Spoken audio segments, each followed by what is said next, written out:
Čiže dali ste žalobu na denník N a Moniku Todovú a Mareka Vágoviča za šírenie nepravdivých informácií? Áno, u Mareka Vagoviča išlo tu jeho prvú knihu, o ktorej najprv tvrdil, že to je faktografia a potom ju vyhlásil za beletriu. Ani ako beletria, už vôbec ani ako faktografia nestoja tie knihy za nič. A naozaj akože ťažko sa to číta, lebo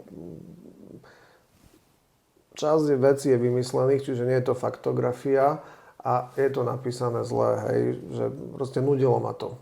A to ja rád čítam knihy a naozaj viem sa odosobniť. Čiže mňa vôbec akože v tom momente, ako keď to hodnotím ako čitateľ,